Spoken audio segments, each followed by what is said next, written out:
Esse é o Mundo em Revolução e nós vamos falar agora sobre a situação na Ucrânia. Hoje, dia 13 de janeiro de 2024, são 8 horas da manhã aqui no Rio de Janeiro, 1 da tarde lá em Kiev, no momento que eu gravo esse vídeo, e tivemos mais um grande bombardeio russo à Ucrânia de ontem para hoje, né? Foram 40 mísseis de diversos tipos lançados sobre várias localidades e, mais uma vez, os russos evitaram as áreas com defesa antiaérea forte, né? Então você pode ver aqui que os mísseis que foram direcionados para Kiev foram derrubados, bem como os que foram aqui para Kremenchuk e Kryvyi Rih.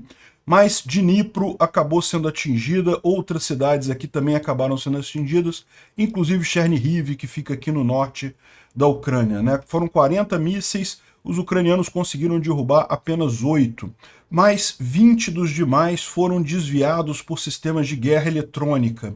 Então, no final das contas, muito poucos atingiram alvos realmente, e apenas naquelas cidades que não têm a capacidade de defesa antiaérea adequada na Ucrânia, né? Realmente, os parceiros ocidentais precisavam mandar mais sistemas Patriot para a Ucrânia. Isso já está sendo providenciado, já está sendo negociado, mas enquanto isso, né, os russos desistiram de atacar onde tem o Patriot, mas atacam os outros lugares, né? Muito triste isso. Bom, em São Petersburgo, um enorme incêndio aqui numa loja de departamentos está chamando a atenção, obrigou até moradores a saírem de suas casas porque a fumaça está muito intensa aqui na cidade, né? E os ucranianos atingiram também alguns alvos aqui em Tokmak, e Berdiansk e Mariupol também. Houve alvos atacados pelos ucranianos aqui. Na linha de frente não tem nenhuma grande novidade, nenhuma mudança significativa. No fronte diplomático, nós continuamos com o impasse lá no Congresso americano. Havia expectativa de que se chegasse a um acordo esta semana, mas a semana terminou e o acordo não veio. Vai ficar para a semana que vem, vamos aguardar isso daí. Não é uma boa notícia essa, mas como a gente sabe, a Inglaterra está suprindo boa parte da ajuda necessária para a Ucrânia nesse meio tempo, né?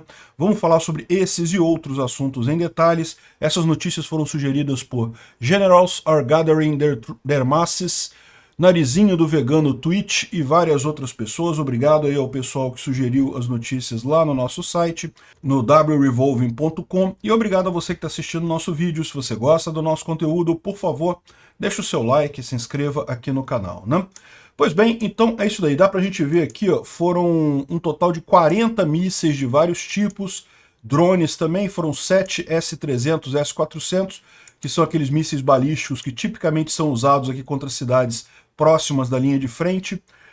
Teve 3 drones Shahid, 6 Kinjal, não foram derrubados nenhum Kinjal, 7 dos 12 mísseis Ra-101 foram derrubados, teve 6 mísseis Ra-22, K-31P, que é aquele míssil anti-radar, e ainda mais Ra-59, um deles foi derrubado também. Ou seja, do total dos 40 mísseis, apenas 8 mísseis foram derrubados pela defesa antiaérea ucraniana, e além disso, eles avisaram que 20 dos outros mísseis, vários deles, né, foram derrubados ou foram desviados de seus alvos com sistemas de guerra eletrônica, né?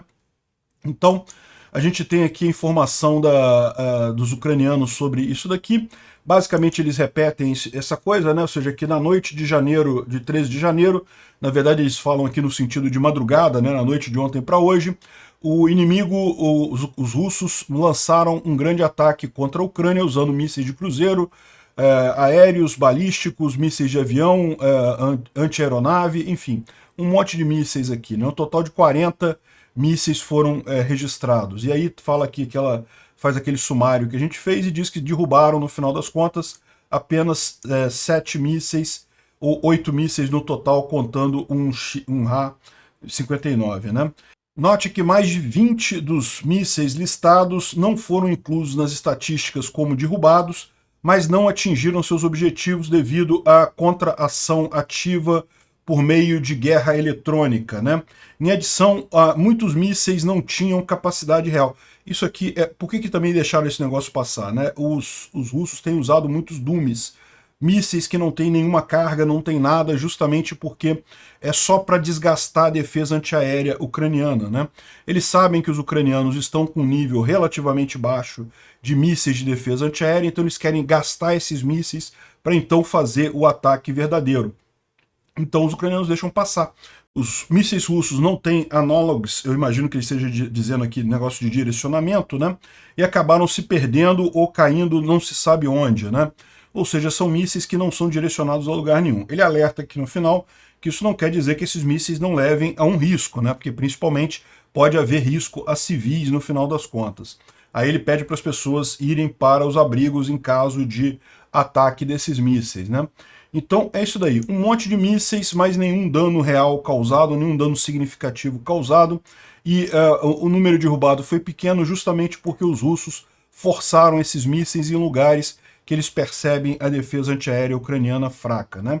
Uma novidade que a gente teve aqui foi os militares poloneses que levantaram voo durante esse ataque justamente visando evitar, no caso de algum míssil vir na direção da Polônia, como já aconteceu em outras vezes, eles derrubarem esse míssil antes dele entrar no espaço aéreo polonês, né? Mas não teve incidente dessa vez não aconteceu nada, os aviões poloneses já voltaram para as bases, não precisaram agir, né?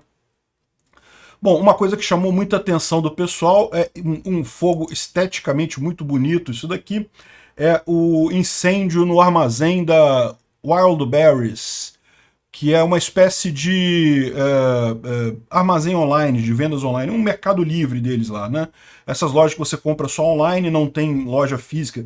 Nesse armazém aqui não fica, ninguém vai lá comprar as coisas, eles só entregam a partir dali. De qualquer forma, era um armazém enorme, monstruosamente grande, como aliás são esses armazéns tipicamente, né? Isso tem uma economia de escala muito grande, então esses armazéns dessas entregadoras online são monstruosamente grandes, né? E esse armazém lá na região de São Petersburgo, aqui na Rússia, acabou pegando fogo e a fumaça foi tão grande que moradores de um bairro ali próximo tiveram que sair das casas porque estava insuportável o cheiro de fumaça ali na região, né? Tem uma série de imagens aqui, algumas imagens realmente bonitas aí do incêndio, né? Olha só isso daqui. Imagina você tá nessas casas aqui do lado do incêndio, né? Muita fumaça mesmo. Enfim, aqui tem mais imagens lá do incêndio lá na Rússia, outras imagens aqui. Aqui, ó, residentes do distrito de Pushkin que tiveram que fechar suas janelas, pegar seus animais e irem para o centro da cidade e para o norte, porque todo o sul de São Petersburgo foi coberto por essa fumaça preta, né, da casa lá, né, e, enfim, isso aqui provavelmente foi um acidente, mas né, não dá para descartar uma sabotagem ucraniana, né. Em Moscou também teve um incêndiozinho num prédio em construção aqui do Sberbank, no centro da capital, mas foi muito menos impressionante que o de São Petersburgo, né? Entre Moscou e São Petersburgo, hoje São Petersburgo ganhou, viu? Mas esses dois incêndios provavelmente foram acidentes mesmo, né? Agora, aqui não, tá? Aqui os ucranianos atingiram a região de Tokmak, ali um armazém que armazenava coisas militares aqui em Tokmak, foi atingido pelos ucranianos. Aqui está a reportagem na Ria Novosti, né? É lógico, eles dizem que não era isso e coisa e tal, mas tinha um monte de coisa ali, pegou fogo, explodiu coisa pra caramba ali em Tokmak, né? E também teve explosão em Berdiansk e Melitopol, tá? Isso aqui, a gente falou sobre uma explosão em Berdiansk ontem, hoje teve mais uma, e a gente tem a imagem aqui, pelo menos da fumaça aqui da explosão, né? Em Mariupol teve aqui a defesa antiaérea acontecendo ali na cidade, né? Então não se sabe se atingiu alguma coisa. Aqui está a mesma imagem lá de Berdiansk que a gente já viu ontem, né? Aqui ó, teve um ataque ucraniano com a HIMARS ali em Avdiivka. Então isso daqui é uma outra unidade russa ali que foi atingida com HIMARS. E segundo o soldado russo fala aqui, tudo está queimado, infelizmente existem feridos e mortos, né? Ou seja, que bom, né? Funcionou o HIMARS, é assim mesmo que ele deveria funcionar nesse caso, né? Bom, aqui em Avdiivka a gente tem a imagem de mais uma tentativa russa de avanço que foi contida pelos ucranianos. E o curioso disso daqui é que foi um tanque T-90M Breakthrough que foi destruído por 2 Bradleys americanos, né? Isso é uma coisa pouco usual, porque, em tese, um tanque, né, um Main Battle Tank, um tanque principal de batalha, né, ele tem uma blindagem muito grande. A blindagem do T-90M deveria ser muito acima do que os Bradleys conseguem penetrar, né? E por outro lado também, o Bradley ele é um veículo de apoio à infantaria, ele não é um tanque. Ele tem uma blindagem também, mas a blindagem não é assim tão forte, né?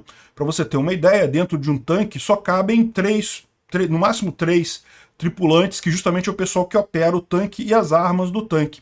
Não é para levar gente. Já no veículo de apoio à infantaria, cabem às vezes 8, 10 pessoas ali dentro, justamente porque a blindagem é menor, né? E ele é um veículo para você ajudar a infantaria, levar os soldados para a linha de frente. Eventualmente, ele tem uma arma, ele tem uma metralhadora poderosa, mas não é uma blindagem para enfrentar um tanque, né? E o que a gente tem aqui é justamente dois Bradleys conseguindo destruir um T-90M. É uma coisa inédita. Aqui, ó, o tanque está aqui, o Bradley está vindo por aqui, ele acaba atingindo aqui o tanque e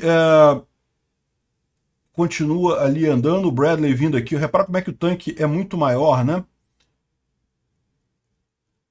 Parece que tem o outro Bradley está aqui, ó. Então, justamente os Bradleys atingindo o tanque aqui. O tanque tentando atingir os Bradleys também, evidentemente. Mas no final das contas o tanque sai em disparada para lá. O tanque é atingido outra vez. E é isso aqui, ó. Acaba o tanque fugindo por conta dos Bradleys, né? E talvez destruído com o ataque ali. Segundo estão dizendo algumas pessoas aqui, isso aqui mostra a incapacidade do operador do tanque, né? Se o tanque soubesse realmente como operar o tanque, né, teria conseguido ganhar dos Bradleys. Não faz sentido.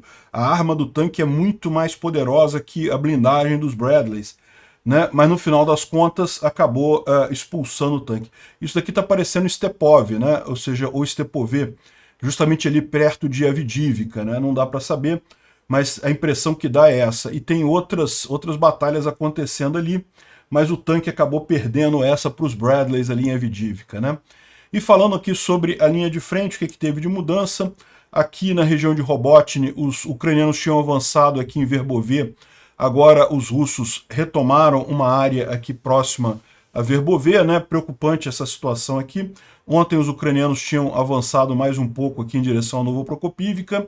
E alguns dias atrás eles tinham avançado aqui em direção a Verbove, mas foram retirados pelos russos daqui, né? Aqui é na região de Novomihailivka, não tem nenhuma grande mudança aqui em relação à linha de frente, não mudou muita coisa. Aqui, justamente aqui em Avdiivka, os russos avançaram um pouco aqui nessa região, mas também coisa pequena, nenhuma grande mudança aqui. E aqui, próximo de Kreminna, ali no norte, mais uma vez os russos tentando avançar e não conseguiram, né? Lembrando que ontem a gente viu que em Terni aqui os ucranianos conseguiram avançar alguma coisa nessa região, né? Então, mais uma vez, a gente tem um dia aí com poucas mudanças na linha de frente, mas que teve muita ação, tá? Não se engane pelo fato das linhas não terem mudado de posição, certamente teve muita ação. E uma preocupação muito grande, aqui parece que o pessoal está colocando aqui sobre a tentativa russa contra Kupiansk e Avdiivka. Segundo eles estão dizendo, a gente já viu isso mesmo, né? A partir do dia 15 é segunda-feira agora, os russos planejam uma grande ofensiva em Kupiansk e Avdiivka, estão preparando um monte de coisa aqui para fazer o ataque, coisa e tal. Vamos ver, os ucranianos, eu espero que os ucranianos consigam resistir a isso daí, mas certamente a situação na Ucrânia está ficando complicada ali na linha de frente, né? O Instituto para Estudo da Guerra fala aqui que a Ucrânia e a Inglaterra, né, o Reino Unido, assinaram um documento com garantias de segurança e envio de material. A gente já falou um pouco sobre isso ontem, né? 2,5 bilhão de libras e um bocado de ajuda para a Ucrânia. E mais uma série de outras iniciativas nesse sentido, né? Nos Estados Unidos, porém, a situação é ruim. O John Kirby, que é o porta-voz do Conselho de Segurança Nacional, avisou que os Estados Unidos mandou o último pacote de ajuda para a Ucrânia no final do ano passado, no dia 27 de dezembro, que não tem mais orçamento para isso e que precisa que o Congresso aprove orçamento adicional para a ajuda da Ucrânia, né? Ou seja, está colocando a bola com o Congresso, e isso realmente é uma coisa crítica para a Ucrânia. Essa semana havia uma série de negociações tomando parte, mas não foi aceito nada, né? No final das contas, não se chegou a um acordo. O temor de todo mundo é que esse ano é um ano eleitoral, então você vai ter muitos republicanos querendo passar alguma coisa para ajudar nas eleições desses próprios representantes. E, por outro lado, você tem o Biden querendo também deixar claro para o americano que são os republicanos que querem bloquear a ajuda para a Ucrânia, né? Como a maior parte dos americanos é a favor da Ucrânia, isso soa muito mal para os republicanos. Então, vai ter essa guerra política nisso daí. Isso realmente é uma coisa que pode piorar muito a situação lá na Ucrânia, né? Vamos torcer para o pessoal chegar num bom senso por ali. Bom, tem mais algumas informações aqui, mas nada muito significativo. Continua o show de problemas com calefação lá na Rússia, né? Aqui em Lipetsk, um geyser de água fervendo lá do sistema de calefação da cidade eclodiu e deixou 70 prédios sem aquecimento, né? A temperatura lá está menos 22 graus Celsius hoje, ou seja, menos 22 graus Celsius é muito frio, sem calefação, é realmente uma situação crítica para eles lá. No final das contas, cada vez mais mostra a fragilidade desses sistemas russos, né? E aqui também, em Yakutsk, também teve um outro sistema de calefação explodindo por lá, com a água da calefação invadindo a rua e coisa e tal, e por outro lado, lógico, ficaram os prédios sem calefação, né?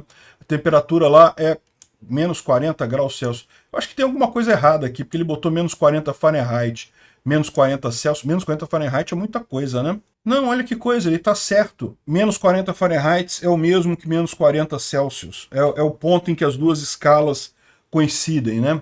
Então é isso daí, tá menos 40 Celsius lá nessa região de Yakutsk, lá na Rússia, né? O pessoal deve estar passando um aperto, sem calefação ali, né? Outra coisa é que os Houthis lá no Iêmen atingiram um navio petroleiro russo. O navio petroleiro russo estava com os radares desligados, com os emissores desligados, né, como a Rússia tem feito justamente por causa das sanções, e os Houthis atingiram esse navio mercante, né? O curioso é que isso daqui mostra um problema com o posicionamento russo. Os russos criticaram os americanos por atingirem o Iêmen, lá atingirem os Houthis ali no Iêmen, né? Só que agora eles estão sendo vítimas da mesma campanha dos Houthis de atingir navios ali naquela região, né? O pessoal brincando aqui que os Houthis também fazem parte do time lá do eixo do mal, é lógico que fazem. Coreia do Norte, Talibã, Hezbollah, Hamas, Irã, e agora os Houthis também estão do lado dos russos e coisa e tal. Mas atingiram o petroleiro russo lá no Mar Vermelho, né? E quanto aos Houthis e russos brigando, o pessoal está torcendo pela briga aqui, porque os Houthis falaram que o navio era da Frota Negra, né? Que está com um sistema de autoidentificação desligado. Então, os navios normalmente andam com um sistema de autoidentificação para um navio saber quem é o outro e coisa e tal, onde é que o outro está, evitar problemas e tal. A Rússia desliga isso por conta das sanções, e daí era um cargueiro russo, né, um navio-tanque russo, que foi atingido ali na região. Bom, isso daqui é uma fortificação russa defensiva parecida com as que foram construídas ali próximo a Tokmak, né? Os ucranianos estão mostrando essa trincheira aqui, eles capturaram essa trincheira no final das contas, mas eles mostram como por que é tão difícil para os ucranianos avançarem ali, né? As posições defensivas realmente são muito reforçadas, isso aqui tudo é debaixo da terra, então são vários quilômetros que eles conseguiram tomar dessa trincheira aqui, né? E daí eles explicam a dificuldade de avançar ali, né? Essas trincheiras, você só consegue acertar elas com artilharia. E para acertar com artilharia, você teria que saber exatamente o ponto onde está a trincheira para conseguir acertar um tiro. Com drones, que é muito mais fácil você identificar a trincheira e acertar, não tem como, porque ela está muito enterrada, o drone não consegue chegar ali, né? Então isso mostra a dificuldade dos ucranianos de tomarem essas posições russas lá durante a ofensiva. Bom, aqui só uma curiosidade histórica, vocês lembram da Praça Maidan, né? Da grande revolução que teve lá dos ucranianos, né, querendo entrar para a União Europeia. O que muita gente não sabe é que não tinha nada contra os russos ali, né? Ou seja, esse daqui é um russo que estava ali justamente também porque ele achava que esse movimento era importante para os ucranianos. E, na verdade, esse tipo de coisa é que mostra porque que o Putin fica tão puto com a Ucrânia se aproximando da Europa, porque ele teme que os russos iriam querer a mesma coisa, né? Então, veja, os ucranianos não têm nada contra os russos estavam ali na Praça Maidan apoiando os ucranianos também. E, no entanto, isso prejudicou quem? Prejudicou o Putin. Por quê? Porque a Ucrânia entrando para a Europa, melhorando as condições de vida dos ucranianos, ia ficar muito claro para a população russa o absurdo que é o regime do Putin lá, né? O quanto a população se beneficia com a liberdade econômica, com poder comprar, vender, fazer negócio com um monte de gente. Você pode ver lá, os países bálticos desenvolveram pra caramba, a Polônia, país lindo a Polônia, na época da cortina de ferro, né, onde estava ali, na época ela estava no bloco soviético, era uma pobreza só, né? Então, esse é o medo do Putin, né? Por isso que ele teve que invadir a Ucrânia, que ele não pode deixar a Ucrânia ir para a Europa, porque ele sabe que no que a Ucrânia for para a Europa, a Rússia, os cidadãos russos, é de quem ele tem medo, os cidadãos russos vão querer também a mesma coisa para eles, né? Então tá um russo aqui apoiando os ucranianos sem problema nenhum, e os ucranianos, ninguém tá criticando o russo nem nada, o que eles não querem é o acordo que tinha na época entre o Yanukovych com o Putin, mantendo a Ucrânia sobre a esfera de influência russa, né? E daí esse protesto todo aqui. Para quem quer saber mais sobre esse protesto da Praça Maidan, eu recomendo esse documentário meu que eu fiz lá no canal Diários da Quarentena, que eu gravei lá na Praça Maidan, propriamente dito, contando a história do que efetivamente aconteceu lá na Praça Maidan. Eu vou deixar o link na descrição desse vídeo para quem quiser conhecer lá. O Diários da Quarentena é o meu canal de vlogs, que eu estou passeando por aí, eu gravo alguma coisa, e esse documentário ficou muito bacana, tá? Eu recomendo que vocês vejam lá. E bom, como a gente já tinha falado aqui no Instituto para Estudo da Guerra, o grande problema é que o Congresso americano ainda está em impasse, né? E com isso, o John Kirby anunciou que não tem mais dinheiro para mandar ajuda para a Ucrânia.